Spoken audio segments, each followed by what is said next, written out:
Y el flip-flop es el intercambio entre las dos membranas. ¿Ya? Eso lo vamos a corregir para pasar las diapositivas. Entonces, siempre los lípidos se están moviendo en las membranas, por eso siempre van a ir recambiando y van a ir moviéndose para que exista el buen funcionamiento de la membrana.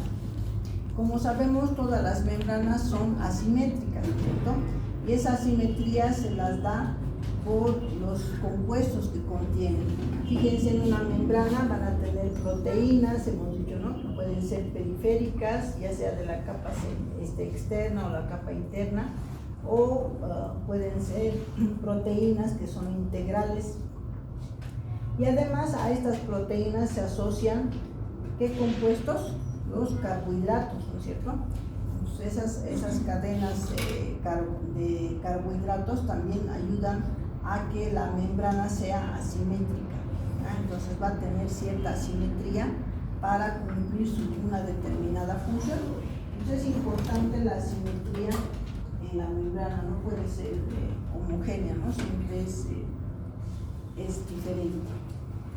Dentro de las membranas que son asimétricas, existen las denominadas flipasas.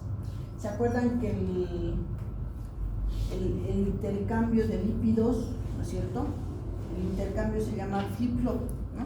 Entonces, ¿qué hacen las flipasas? Son translocasas y hacen lo mismo, ¿no? Pueden transferir ciertos fosfolípidos desde la capa externa a la capa interna. Entonces ese movimiento que hemos visto va a estar dado por las flipasas, que hacen el movimiento de flip-flop, que es ese intercambio de la capa interna a la capa externa o viceversa. También pueden existir proteínas que se unen específicamente a unos determinados fosfolípidos. Hemos dicho que la membrana está formada por lípidos y al centro están las proteínas, ¿verdad? Esas proteínas tienen que tener ciertos enlaces con los lípidos que les rodean, porque si no se pueden salir, ¿no es cierto? Entonces, para que se mantengan en la membrana, las proteínas tienen que tener ciertos enlaces a los lípidos que les rodean, a los fosfolípidos que les rodean, y por lo tanto existen proteínas específicas que se unen a fosfolípidos. O también existen proteínas que intercambian estos fosfolípidos y pueden transferir fosfolípidos desde las membranas de los organelos internos a la membrana plasmática. Entonces, las proteínas cumplen un rol importante en ese intercambio de fosfolípidos de los organelos con la membrana plasmática. ¿Sí?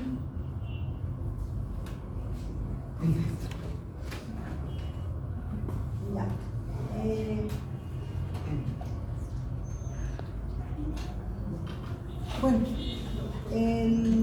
Bueno, aquí nos habla sobre todo de las proteínas integrales y las periféricas y sobre el uso de los detergentes, ¿no?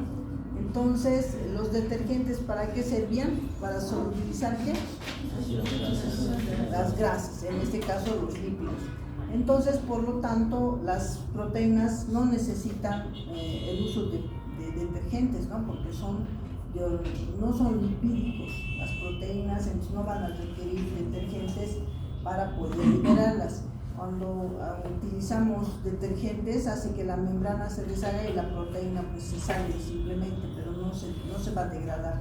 Cuando hacemos eso, cuando hacemos algunos experimentos, por ejemplo, cuando queremos hacer la extracción de DNA, entonces a las células les ponemos detergentes y estamos lisando la membrana, estamos deshaciendo, destruyendo la parte lipídica y las proteínas se salen. Y luego para las proteínas, ¿qué hacemos? Ponemos proteinasas, ¿no es cierto? Proteinasas o peptidasas, que son enzimas que deshacen ya a las proteínas. Solamente esto se refiere a que los detergentes siempre vamos a usar a los lípidos, vamos a hacer que se solubilicen lípidos, pero no proteínas. Luego, esto nos habla de la parte de los lípidos de la membrana del retículo endoplásmico, que nos pueden ayudar al transporte de vesículas. Ustedes saben que el retículo endoplásmico puede ayudar a la síntesis de lípidos y estos se pueden pueden formar vesículas, ¿no es cierto?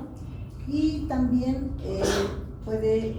este transporte puede estar facilitado por proteínas y eso va a ayudar a ese intercambio entre fosfolípidos entre los que están en el retículo endoplásmico con la membrana.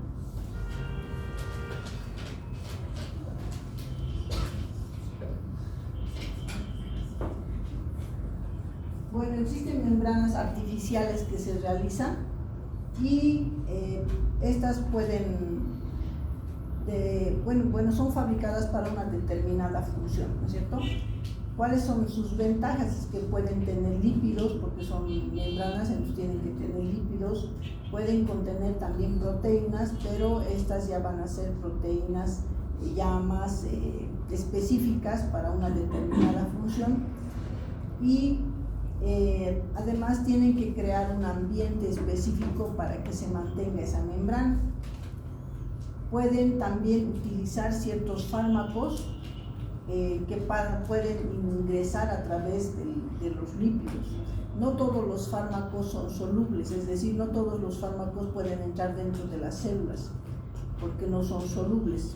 O sea, son solubles pero no son apolares. ¿Ya? No son apolares, no son solubles en lípidos. Entonces, para que puedan ingresar se utilizan liposomas, que son fármacos envueltos en parte lipídica. Entonces, si es apolar el fármaco, recién va a poder unirse a la membrana y va a poder ingresar a las células, en todo caso. Entonces, se hacen también, en resumen, membranas que son artificiales.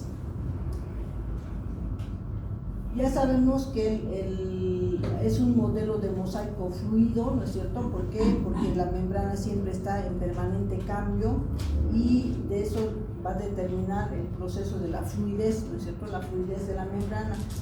Dependiendo también de eso, de la fluidez, va a tener su contenido en lípidos, contenido en proteínas. Algunas tendrán más proteínas, otras tendrán menos proteínas. Algunas van a tener más carbohidratos y otros menos carbohidratos. Entonces, todo es dependiendo de la funcionalidad de la membrana. Y va a presentar una temperatura ideal para un estado que pase de un estado ordenado a un estado desordenado. Esa es la temperatura de transición. Ustedes saben que con el aumento de temperatura los lípidos también se solubilizan, ¿no es cierto? ¿Sí? Por eso a veces cuando ustedes lavan los platos, digamos, o lavan algún material que está con grasa, mejor se elimina la grasa cuando le ponemos agua caliente, ¿verdad? Entonces la temperatura influye mucho en ese proceso, ¿no? de poder solubilizar las grasas, ¿ya? Entonces cuanto mayor temperatura tenemos, más solubles serán nuestras grasas. Ahora, los enlaces insaturados, que son los dos enlaces que tienen los ácidos grasos, que generalmente pueden ser cis o trans, que les había mencionado, estos pueden incrementar también la fluidez de la membrana. En otras palabras, si la membrana tiene más ácidos grasos insaturados, es decir, poliinsaturados, será más fluida la membrana, ¿ya? Y si tiene menos, será menos fluida, ¿sí? Cuanto más grasos, más dobles enlaces tenga el ácido graso, será mayor fluidez, tendrá mayor fluidez. Y el colesterol ya sabemos que actúa como un compuesto lipídico que es importante para regular la fluidez de la membrana. Entonces, las temperaturas que están debajo de esa temperatura media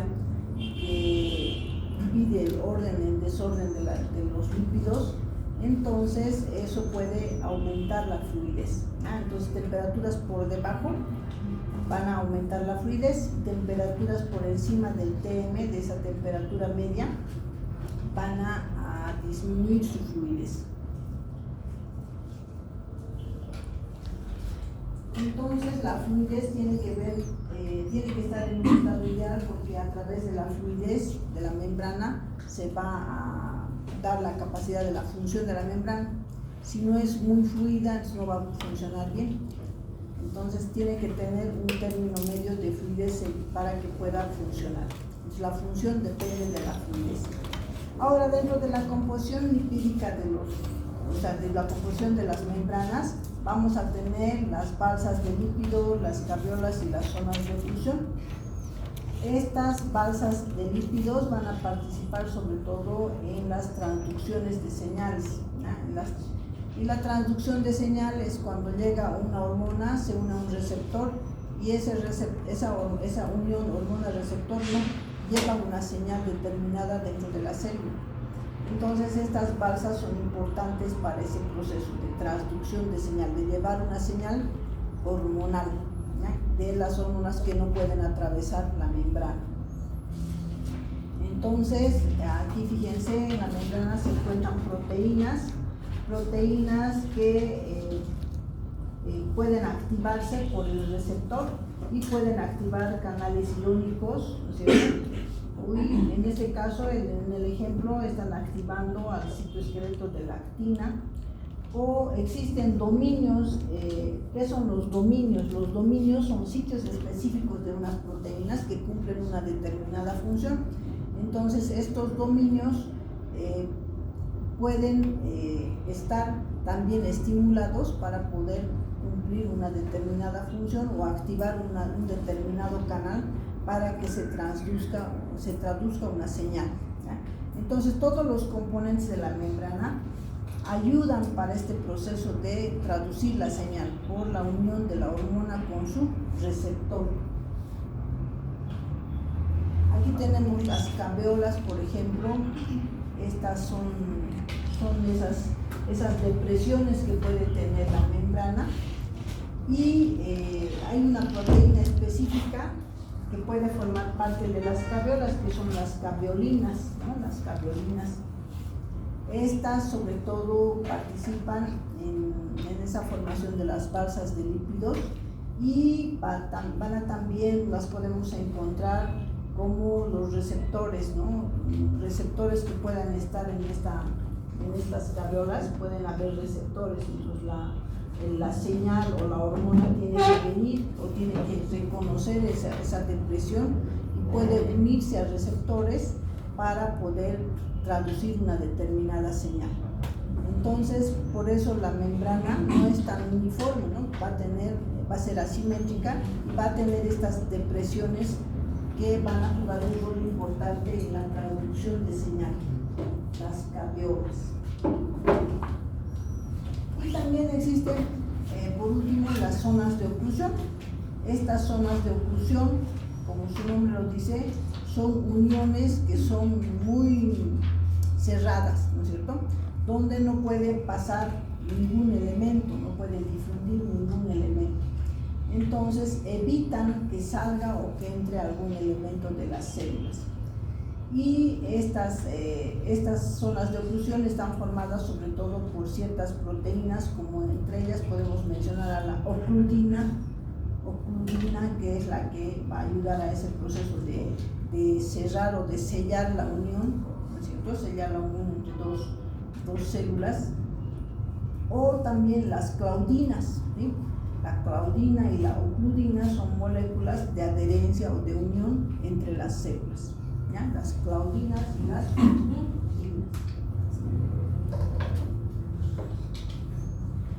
Dentro de la selectividad de la membrana podemos encontrar diferentes movimientos que va a tener la membrana. Fíjense que van a haber movimientos de elementos para que puedan entrar o puedan salir, ¿no es cierto?, que ustedes ya los conocen. Por ejemplo, pueden haber movimientos de pequeñas moléculas a través de la difusión. La difusión ya sea pasiva, donde difunde por un gradiente de concentración, o una difusión facilitada, donde hay una proteína específica que capta a la molécula y la ayuda a entrar, ¿no es cierto? También hay en algunos casos de compuestos que son insolubles, también se van a utilizar transporte activo. o para mover moléculas grandes. También se puede utilizar la endocitosis y la leucocitosis. Pónganse aquí adelante. O van a ver su celular nomás. No, ahí es el todo. No, está ahí, pónganse ahí adelante. Den la vuelta a su asiento. Si van a estar ahí de formas de transporte, ya sea para moléculas pequeñas o moléculas grandes, que ahorita las vamos a ver.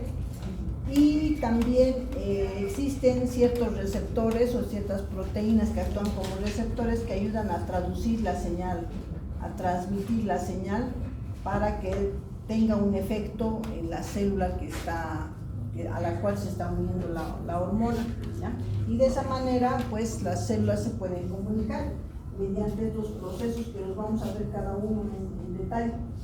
Pues vamos a empezar con los procesos de transporte. Esto ustedes ya lo saben, solo es un repaso. El transporte de moléculas pequeñas puede ser de dos tipos, ¿no es cierto? El pasivo y el activo. El pasivo puede ser por simple difusión, ¿no es cierto? Cuando la molécula es soluble y pasa como los gases, ¿no es cierto? Los gases difunden, por difusión simple pueden atravesar la membrana, o puede ser una difusión facilitada. Cuando es facilitada, cuando existe una proteína que ayuda a producir ese paso, ¿cierto? En este caso de la difusión, siempre se transfieren moléculas de donde están en mayor concentración a un sitio de moléculas donde están de menor concentración, es decir, un gradiente, ¿no es cierto? Un gradiente de concentración. Y el transporte activo, en cambio, va a requerir energía, ¿no es cierto? Va a requerir una energía para poder atravesar ese proceso. Y el transporte activo, generalmente la molécula tiene que ir en contra de un gradiente, ¿no es cierto? Por eso requiere energía. Ya no difunde a favor de un gradiente, sino va a ir en contra de un compartimento de menor concentración, tiene que ir a otro de mayor concentración. Estos transportadores que son generalmente proteínas, estas pueden unirse al soluto, y al unirse al soluto hay un cambio estructural de la proteína, ¿ya? Hay un cambio de conformación de su estructura, y de esa manera, al haber ese cambio conformacional de la estructura, ayuda al paso de esa molécula. Dentro de estos transportadores, entonces, tenemos a todos los receptores, ¿no es cierto?, que se unen a las proteínas y se mueven para poder ingresar. También existen proteínas que pueden actuar en el transporte activo, ¿no es cierto?, y el del transporte pasivo. Hay diferentes proteínas. En el transporte activo, por ejemplo, está la sodio-potasio TPasa, ¿no es cierto?, que también ayuda a ese proceso de generar energía y generar el transporte de estos electrolitos.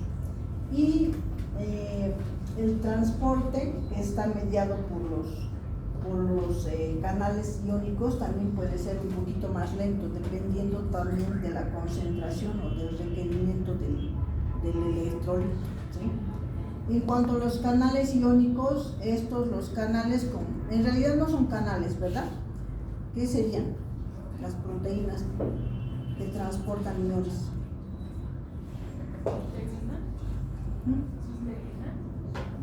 Sí, son integrinas, pero no son canales, están mal llamados canales. Canales es como algo que va, que no tiene tapa, ¿no? Es un canal, algo que va. Estos, bueno, no es un nombre apropiado canal, pero se los conoce como canales, como conductos, ¿no es cierto?, por los cuales van a atravesar, porque no estamos viendo por la mitad, sino estamos viendo, o sea, siempre los dibujos los vemos partidos, ¿no?, pero en realidad son como conductillos por donde atraviesan los iones en este caso. Entonces, esos conductos van a formar estos poros en las membranas, ¿no? Y a través de esos poros que están formando las proteínas van a poder pasar estos iones. Estos pueden estar involucrados en el transporte pasivo y pueden producir un transporte que es mucho más rápido, ¿ya? Mucho más rápido en cuanto al paso, ¿no? Los canales iónicos serán más rápidos que los transportadores de proteínas. Dentro de los transportadores vamos a tener los que facilitan, ¿no es cierto?, el ingreso. Están el uniporte, cuando ingresa una molécula. El sinporte es cuando ingresa una molécula acompañada de otra. Y el antiporte es cuando entra una y sale otra, ¿no es cierto? En esto podemos poner como ejemplo en el cotransporte. En el sinporte, por ejemplo, está el ingreso de glucosa y sodio, ¿no es cierto? La glucosa y el sodio ingresan por un sinporte. Es por eso que cuando el paciente tiene diarrea, ¿qué le damos al paciente cuando tiene diarrea? Líquidos. Las sales de rehidratación. ¿Y qué tienen las sales de rehidratación? Sodio y glucosa, ¿sí?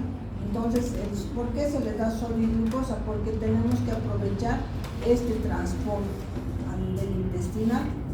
Entonces, por eso tiene que entrar. Porque si le damos solo agua al paciente que está con diarrea, el agua no va a poder ingresar así fácilmente, ¿sí?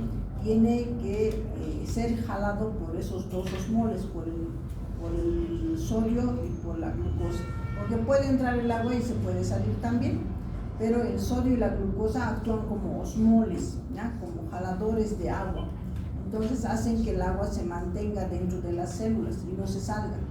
Entonces, por eso es importante siempre darle glucosa y sal, ¿cierto? Por eso, si es que no tienen a la mano una sal de rehidratación, entonces le pueden preparar una solución con glucosa, con azúcar y con sal. Ahora existen mecanismos, hemos dicho que las proteínas que ayudan al transporte de elementos pueden cambiar, tienen el poder de hacer cambios conformacionales. Un ejemplo es el ejemplo del mecanismo ping-pong. Fíjense, en el mecanismo ping-pong la proteína tiene una disposición conformacional donde reconoce el elemento que va a transformar. Entonces esta proteína cambia, se mueve, ¿no es cierto? Y hace que estas moléculas ingresen a la parte interna. Esto también ocurre a favor de un gradiente de concentración. Entonces ese es el mecanismo ping-pong, donde hay un cambio conformacional de la proteína que ayuda al ingreso del elemento que está transportando. Las hormonas van a regular este proceso de transporte, ¿no? Y entre ellos podemos ver a la insulina. Por ejemplo, la insulina es la que promueve la síntesis de la proteína GLUT, ¿verdad? Y la proteína GLUT, ¿qué hace? Es la que capta la glucosa. Entonces, gracias a la insulina, muchos tejidos pueden captar glucosa. ¿Por qué? Porque la insulina promueve la síntesis de una proteína transportadora de glucosa, que es esta, la GLUT. Entonces, de esa manera, la hormona puede regular ese transporte, en este caso, de la glucosa. Entonces, todas las hormonas en general pueden ayudar a ese transporte. La insulina, por otro lado, no solamente va a ayudar al transporte de glucosa, también ayuda al transporte de aminoácidos a nivel hepático y otros tejidos. Y también otras hormonas como los glucocorticoides también pueden ayudar al transporte de aminoácidos. Por ejemplo, los glucocorticoides, entre sus funciones que tienen, es sintetizar proteínas, ayudar a las células a sintetizar, estimular la síntesis de proteína. Entonces, por eso aumenta el transporte de aminoácidos, porque va a hacer que se disponga de mayor aminoácidos para que se sintetice más proteínas, porque esa es la función de los glucocorticoides. Y la hormona de crecimiento, por ejemplo, también incrementa el transporte de aminoácidos igual hacia todas las células, y los estrógenos también hacen lo mismo en el útero. La hormona de crecimiento también, por un lado, se estimula con comer proteínas para crecer, por eso los niños tienen que comer alta proteína para crecer, se les dice que tomen leche, ¿no?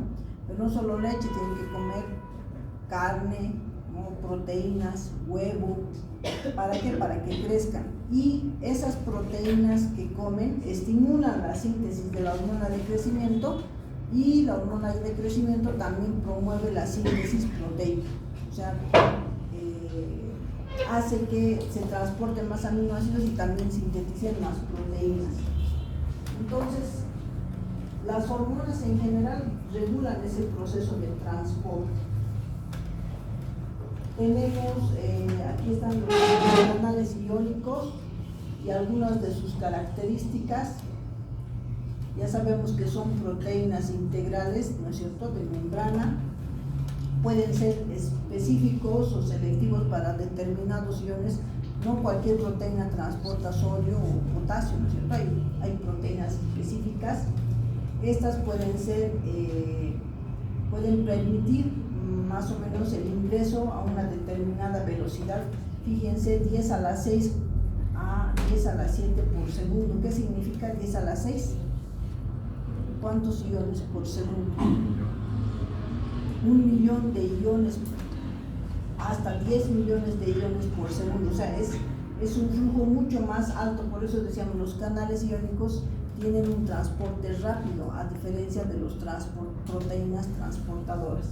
Entonces, los canales pueden hacer que ingresen 1 millón hasta 10 millones de iones, pero estos canales no actúan solitos, siempre van a estar regulados por procesos hormonales, que los vamos a ver en detalle ya cuando veamos cada una de las hormonas, pero en general están regulados por hormonas, ¿no? por la actividad hormonal, y van a estar presentes en todas las células, ¿no es cierto? Todas las células van a requerir de los iones, por lo tanto van a haber diversos canales específicos para sodio, potasio, calcio, cloro.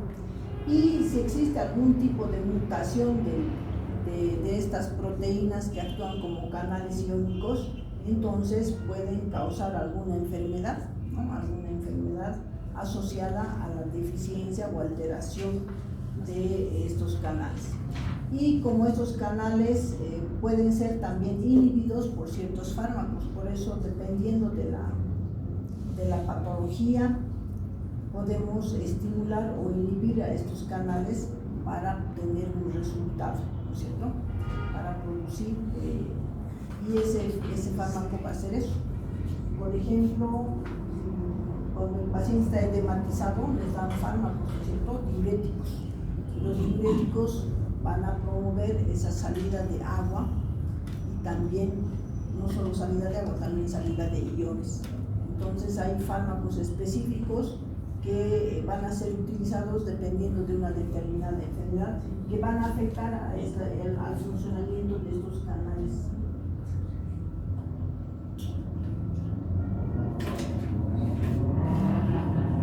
Aquí tenemos los canales.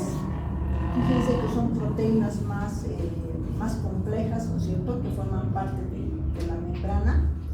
Estos son los canales, y en este caso es un canal de potasio, que tienen regiones específicas que van a reconocer al ion, o pueden estar estas proteínas acopladas a sensores de voltaje. Entonces, según el estímulo de ese voltaje, el canal o la proteína se va a abrir o se va a cerrar para que pase o salga o entre en un determinado canal, ¿no? Pues van a tener ciertas compuertas o estructuras donde se cierren y se abran, dependiendo de la señal, ¿no? Entonces, son proteínas mucho más estructuradas, mucho más complejas, los canales, ¿no? No son simplemente poros o conductos, tienen varios componentes que reciben el estímulo y se pueden abrir.